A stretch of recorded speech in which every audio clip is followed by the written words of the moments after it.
안녕하십니까, 유석가족 여러분. 하늘이 내려준 최고의 선물인 우리 유석초등학교 5학년 2반 학생들과 행복한 반을 만들어가고 있는 담임교사 유보마 인사드립니다. 오늘 유석 책방에서 소개할 책은 어떻게 살아야 할지 막막한 너에게 라는 책입니다. 이 책은 아버지가 두 딸들에게 세상을 살아가다 보니 이렇다라고 조언과 충고를 이메일로 보낸 것을 주제별로 모아놓은 것입니다. 그런데 이 책은 기존의 식상한 꼰대의 조언보다는 딸들을 사랑하는 아버지의 부성애가 잘 드러나 있으며 인생을 헤쳐나갈 지혜와 방법들을 진솔하고 정답게 알려주고 있는 책입니다. 저 또한 이 책을 읽으며 많이 공감하고 감명 깊게 느낀 부분이 많았습니다. 혹시 라떼는 말이야 라는 유행어를 아시나요? 세대 차이가 나는 꼰대들이 오직 자신만의 경험을 일반화하고 그것을 강요할 때 하는 말이죠. 라떼는 말이야 뭐 그러지 않았어, 이런 식으로 말하는 것에서 라떼가 라떼로 들려 라떼는 말이야 라는 재미있는 말이 나왔죠. 저도 여러 해 동안 수많은 아이들을 지도하는 교육자의 입장으로서, 그리고 두 딸을 키우는 엄마로서 어떻게 세상을 살아가면 좋을지 조언을 자주 해야 하는 입장인데요. 제 이야기를 꼰대의 잔소리, 짜증으로 듣는 것이 아니라 아이들에게 진정 도움이 되는 조언이 되면 좋겠다고 늘 생각을 하였습니다. 아마 모든 부모들이 그러할 겁니다. 아이들이 행복한 삶을 살기를 바라면서도 한편으로는 나보다 고생을 덜하고 성공적으로 편안한 삶을 누리기를 바랄 것입니다. 그렇기에 미리 살아본 입장에서 조언을 하지 않을 수 없겠죠. 학생들을 지도하는 교육자 입장으로서 저는 권력을 행사하거나 권위를 내세우는 사람이기보다는 아이들을 도와주고 옆에서 이야기를 나눌 수 있는 그런 협력자, 조언자 같은 사람이 늘 되었으면 좋겠다라고 생각을 했습니다. 친구 같은 엄마, 친구 같은 선생님이 되면 좋겠다고 생각했습니다. 저자는 이야기합니다. 아이들은 하늘이 내려준 최고의 보물이라고. 우리 아이들 정말 세상에 내려준 최고의 보물이죠. 존재만으로도 마땅히 사랑받고 존중받아야 합니다. 이 책을 읽으면서 모든 부분 다 제 상황은 맞지는 않았지만 제대로 된 조언이 무엇인지, 또 아이들과 소통을 위해서 제 생각을 좀 정리해보고 입장을 세워보는데 충분한 책이었던 것 같습니다. 아이들과 소통을 위해서 어떻게 하면 좋을지 잘 이야기가 나와 있습니다. 저자도 이야기를 합니다. 누군가에게는 이 관점들이 다소 편파적으로 느껴질 수도 있을 것이다. 아이들 성향이나 상황에 맞게 조언하는 것이 필요하다고도 이야기를 합니다. 저 또한 같은 이야기를 하고 싶습니다. 결국 저 역시 제 입장에서 이야기를 전하는 것이니 편하게 들어주시고 저렇게도 생각할 수 있겠구나 생각해 주시면 감사하겠습니다. 저자는 우진입니다. 네, 중국 사람이고요. 이 저자는 어렸을 적에 가난했습니다. 근데 그 시절을 극복하고 자수성가한 슈퍼 엘리트입니다. 간단한 이력은 이렇습니다. 근데 간단하지 않죠? 정말 대단한 이력입니다.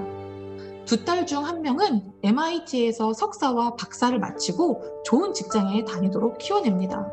대단한 아버지로부터 우수한 교육을 받아 자녀들도 최고의 엘리트로 성장할 수 있었겠네 라고 단순히 배아파하고 부러움을 느낄 수도 있습니다.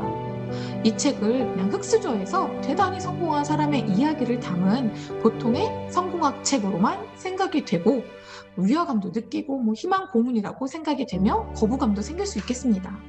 그러나 이 책에서 저자가 독자들한테 전하는 들어가며 부분만 읽어보아도 책 한 권을 다 읽은 것과 같은 효과를 저는 얻었습니다. 저자의 이런 기본 생각들로 학생들을 또 대하고 아이들을 대한다면 진정한 소통을 이룰 수 있을 것 같고 아이들이 더 멋진 삶을 살아갈 수 있을 거라고 생각이 됩니다. 저자는 이전 세대와 다음 세대 간의 정보 전달과 소통은 인류 문명과 진화에 매우 중요하다고 전합니다. 꼰대의 잔소리가 필요하다는 이야기입니다. 특히 부모와 자녀 사이의 교류는 선택이 아니라 필수이며 인류 진화의 근본이라고 말합니다. 물론 이런 세대 차이에서 세대 차이가 생각보다 다른 부분이 있겠죠. 그리고 그 속에 담긴 이치는 그래도 충분히 본받을 가치가 있다고 이 저자는 이야기합니다. 역시 아이들과 이메일로 저자 역시 아이들과 이메일로 다양한 경험과 관점들을 알려주려고 노력했다고 합니다. 즉, 꼰대 같은 잔소리가 아닌 진정한 조언이 되도록 한 거죠. 아이들은 사춘기가 되면 얼굴을 직접 맞대고 대화하기보다는 한 문장 한 문장 심사숙고한 편지와 조언이 더 좋다고 합니다. 의견 차이로 인한 충동도 방지를 하게 되며 조언도 잘 받아들일 수 있다고 합니다. 그리고 저자도 이러한 방법을 선택해서 소통을 하였다고 합니다. 아이들과 이제 편지를 주고받을 때 주의할 점을 저자가 들어가며라는 부분에 써놓았습니다. 그 중에 첫 번째를 살펴보겠습니다. 네, 어떤 거냐면 자녀는 아까 이야기한 것처럼 부모의 소유물이 아니다. 하늘이 내려준 최고의 선물이다. 자녀를 독립적인 존재로 존중해야지 된다고 합니다. 이것을 명심한다면 여러분들이 소통하는 데 문제가 없을 거라고 봅니다. 나이가 많다는 이유로 권위를 내세우면 꼰대죠. 그렇기에 소통이 어렵게 되니 자녀와 평등한 위치에서 소통을 할 수 있도록 독립적인 인격체로 보아야 한다는 것입니다. 자녀들이 현재가 아닌 미래를 이끌어갈 지도자라는 사실을 명확히 알고 기성세대는 참고할 만한 의견만 제시하는 것입니다.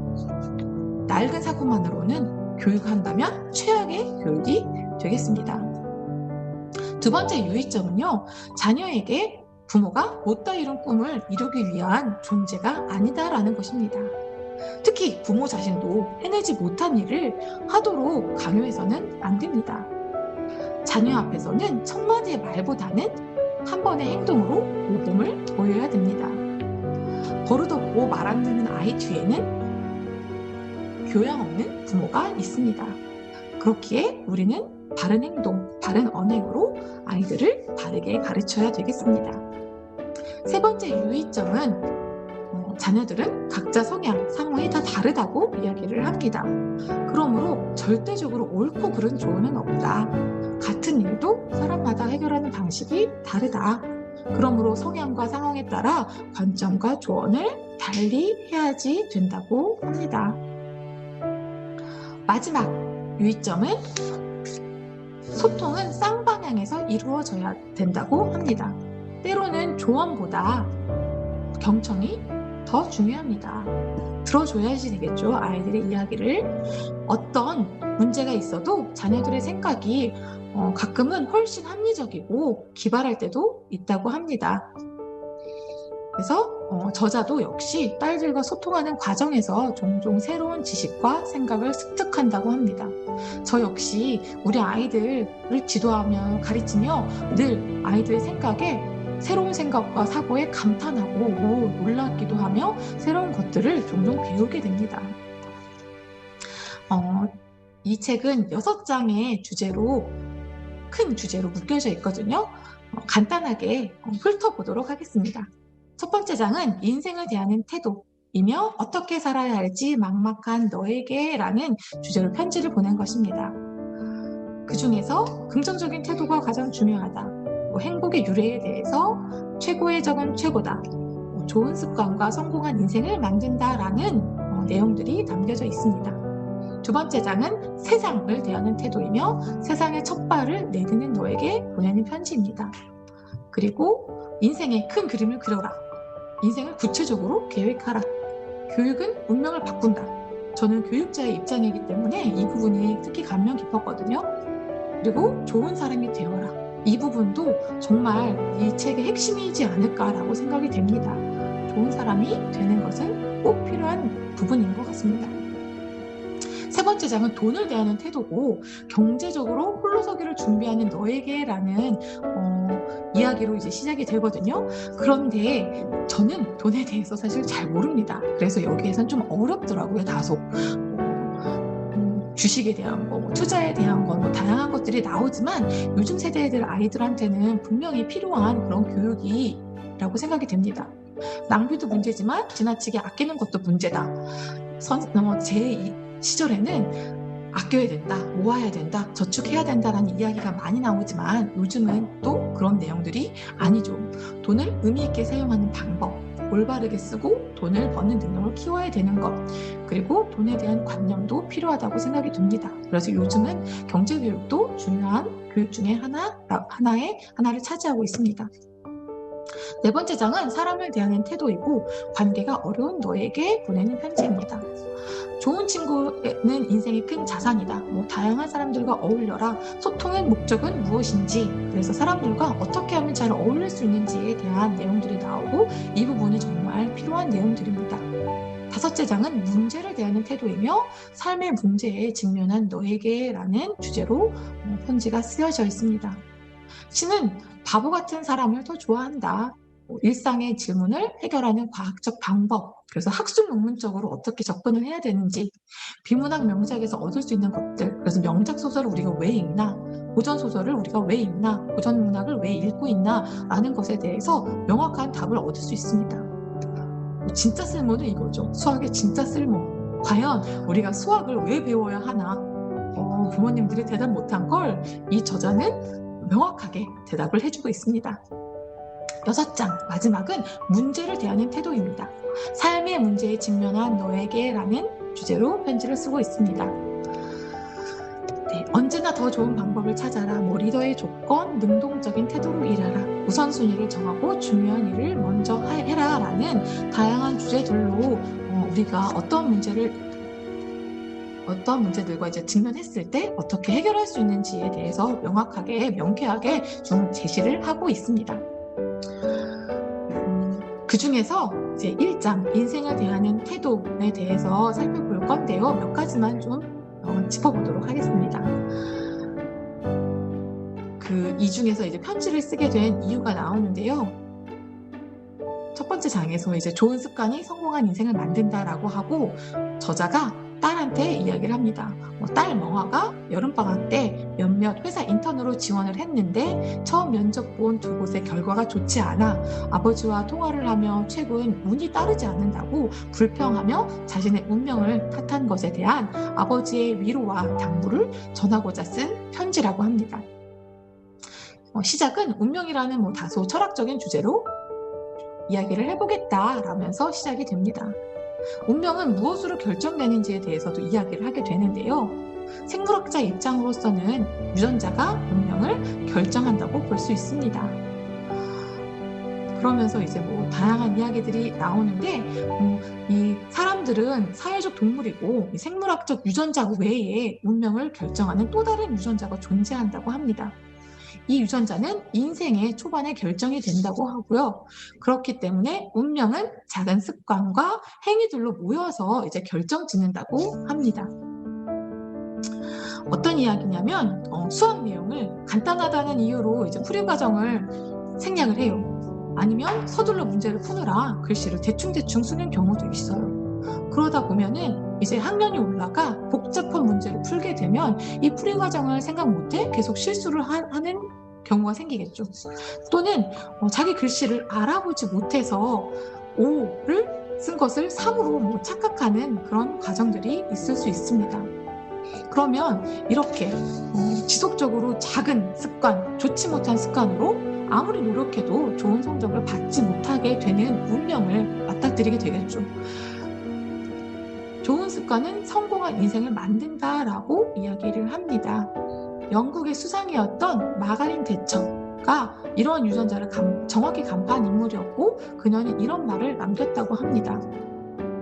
생각을 조심하라. 그것은 곧 너의 말이 된다. 말을 조심하라. 그것은 곧 너의 행동이 된다. 행동을 조심하라. 그것은 곧 너의 습관이 된다. 습관을 조심하라. 그것은 곧 너의 인격이 된다. 인격을 조심해라. 그것은 곧 너의 운명이 된다. 라고 이야기를 하였습니다. 운명의 여신을 내 편으로 만들려면 어떻게 해야지 될까요? 좋은 습관을 기르면 운명의 여신은 내 편이 되겠습니다. 좋은 성격도 만들어야 됩니다. 또 좋은 사람을 사귀어야지 됩니다. 그렇기에 초등학교 시절 배우는 내용들을 성실하게 익히고 습관화시키는 것이 매우 중요합니다. 중요해 보이지 않는 과제를 꼼꼼히 하는 것, 바르게 앉아서 공부하는 것, 친구에게 배려하고 반듯한 생각을 갖는 것, 예의 바르게 인사하는 것 등등 작은 것 하나부터 성실하게 잘 자리 잡아 간다면 운명은 반드시 그 아이 편에 서게 될 것입니다. 공부의 목적은 무엇인지도 나옵니다. 좋은 성적, 좋은 대학을 위해 공부하는 것이 아닙니다. 사회에 온전히 설 수 있는 힘을 기르기 위해 우리가 공부를 합니다. 세상에 유용한 사람이 되기 위한 것이죠. 또 좋은 사람이 되라 이야기합니다. 그러기 위해선 선량한 마음을 가져야 하며 매사에 감사할 줄 알아야 합니다. 작은 것에 감사함을 느껴야겠죠. 그렇다면 행복한 인생은 살 수 있다는 이야기입니다. 이런 이야기가 있다고 합니다. It's nice to be great, yet it's great to be nice. 무엇이냐면 성공하는 것도 좋지만 좋은 사람이 되는 것이 더 중요하다라고 합니다. 네, 책을 읽고 보니 어떻게 살아야 할지 막막한 너에게라는 책은 어떻게 살아야 할지 막막한 너에게라는 제목보다 어떻게 소통을 해야 할지 막막한 부모에게라는 제목이 더 어울릴지 모르겠습니다. 마치 육아 지침서처럼 아이들을 키우기 위해 부모가 가져야 할 생각들을 정리를 한 책 같습니다. 아이들 성적은 부모의 성적이 아니고 아이들 삶은 부모가 못다 이런 꿈이 아닌 것입니다. 아이들은 부모의 소유물이 아닌 하나의 독립적인 존재로 존중받고 사랑받아 마땅한 존재입니다. 우리 엄마, 아빠, 부모님, 엄빠님들 모두 힘내시고 훌륭한 조력자로서 모두 거듭나보기 바랍니다. 이 시간 이후 아이들에게 보내고 싶은 편지, 존중과 사랑 듬뿍 담아서 훌륭한 조력자로 거듭나 보는 건 어떨까요? 네, 이것으로 모두 마치겠습니다. 감사합니다.